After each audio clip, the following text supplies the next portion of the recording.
The illustration that you used to comment about credit using the net and the fish was the same by chance that Irving Schiff used in his book, How an Economy Grows and Why It Doesn't.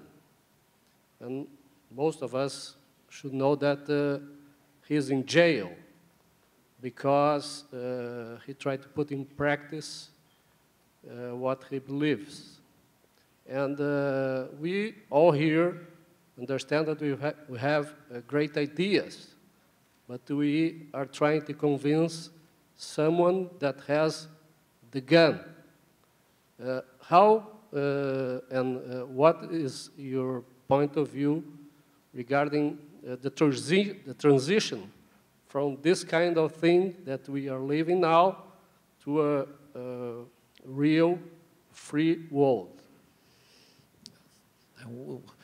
With respect to Schiff, all I know, Schiff is of course not in jail because he proposed these sorts of things. He is in jail because he refused to pay taxes and said taxes are unconstitutional. He might be right on this.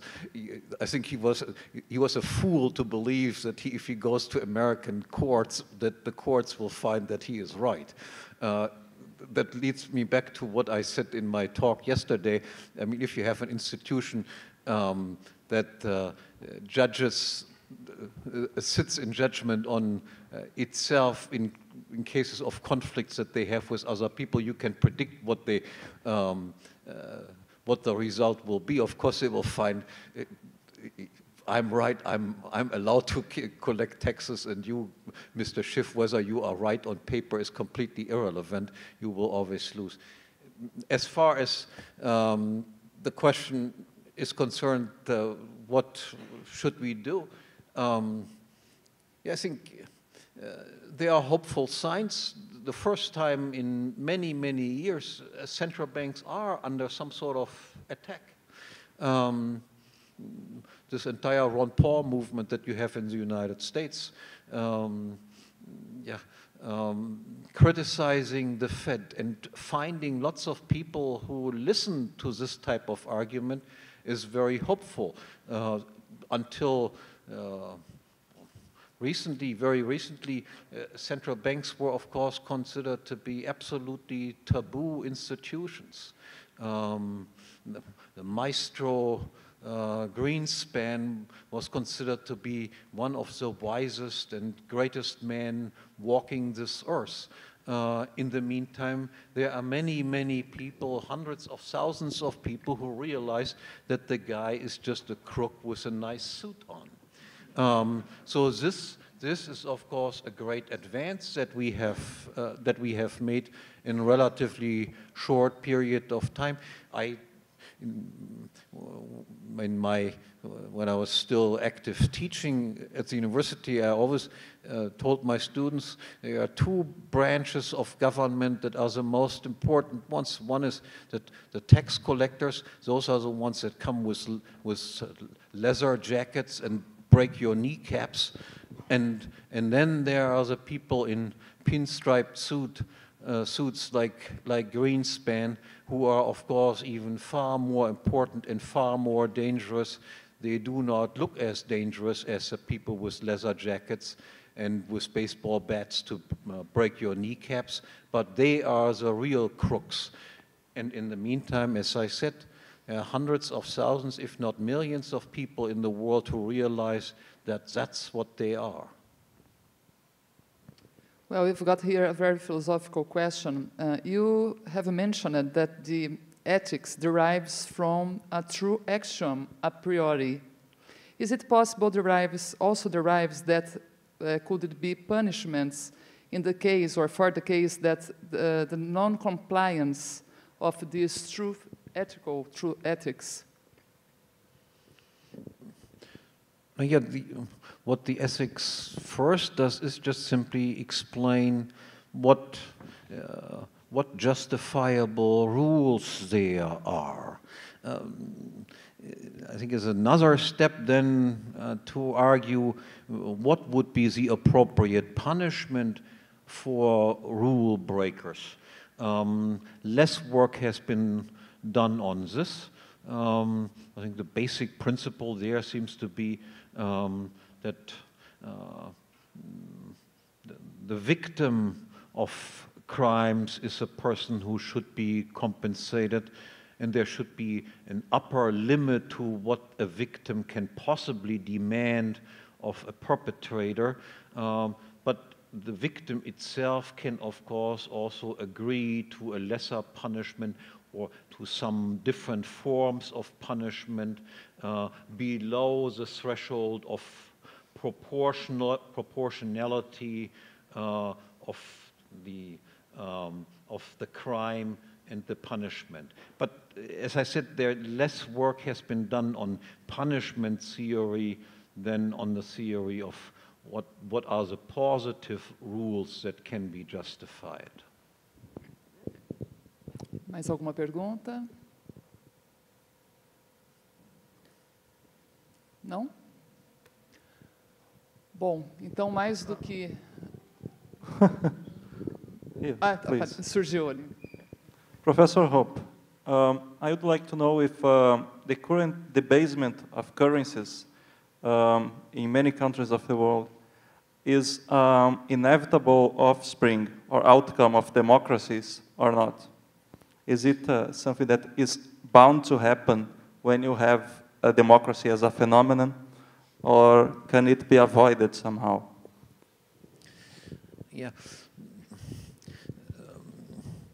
I don't think it can be deduced from this, but what I try to show in my book on democracy is democracy is a system that leads people to become ever more short-sighted, ever more present-oriented instead of planning ahead into the future. What you can see, for instance, is that the amount of debt accumulated in the present to allow people to enjoy certain present benefits and discount, so to speak, what the long-run consequences will be in the future of accumulating large amounts of debt.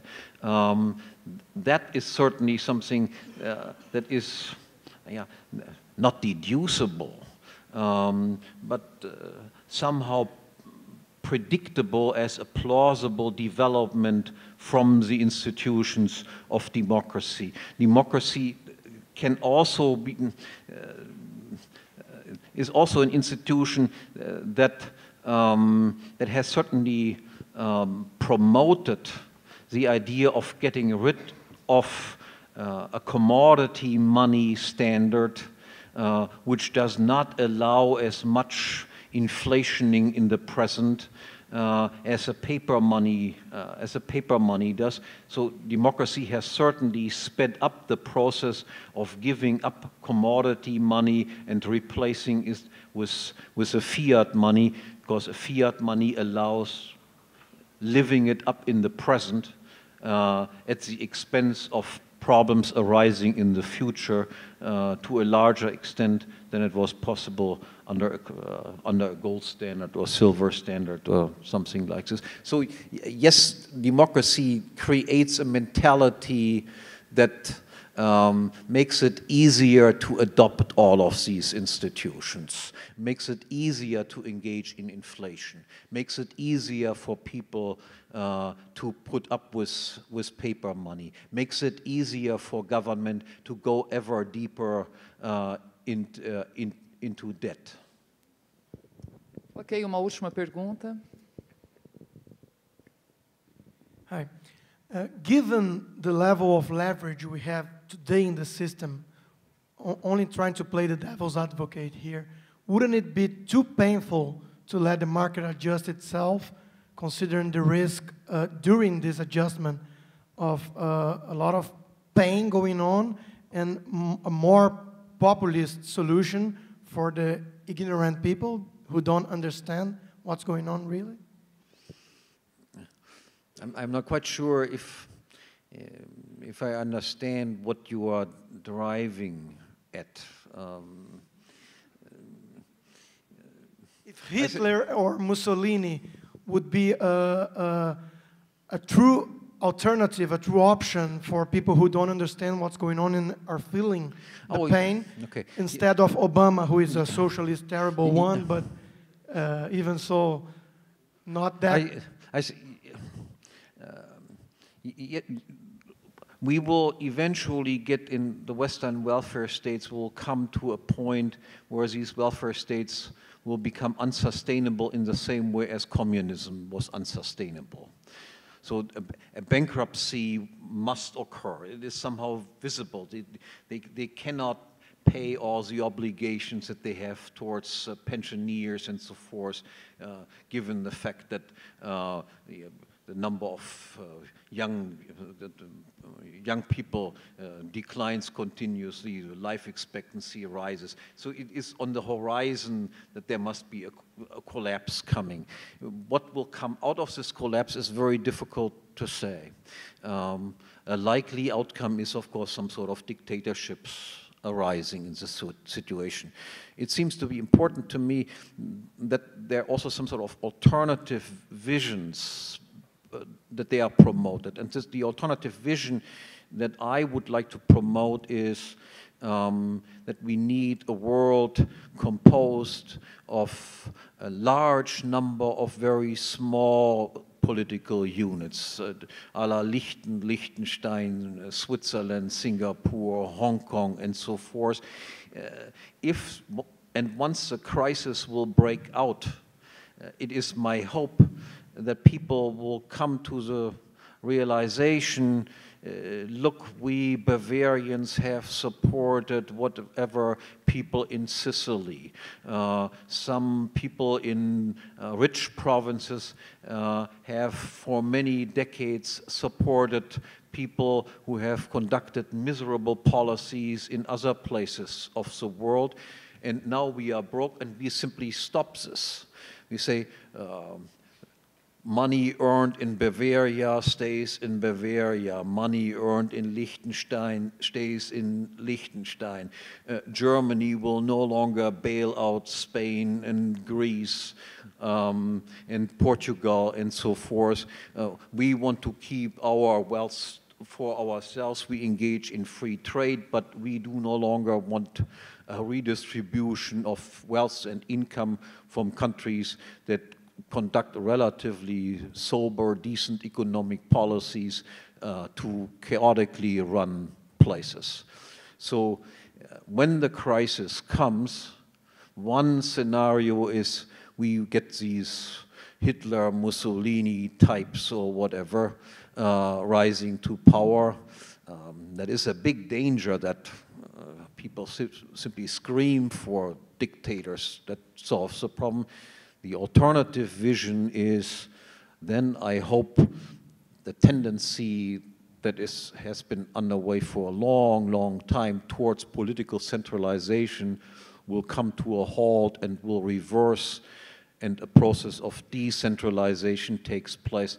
And political decentralization, just as in the case of the monetary subject that we already talked about, forces these small individual political units, of course, to be comparatively nicer and wiser in their policy, because people will be able to vote with their feet against policies. Again, the European Union is precisely the wrong development that takes place. That has nothing to do with free trade whatsoever. The entire purpose of the European Union is to eliminate competition between the various European countries, to harmonize the tax and regulation structure, to take away the motives of businessmen to just leave one country and go to the other country, because every country is the same mess as every other one. This is what the European Union is aimed at, and again, mainly directed against German economic power. Well, our last words must be now. Thank you so much for this opportunity, and please consider coming back in the next seminar. Thank you so much. Thank you so much.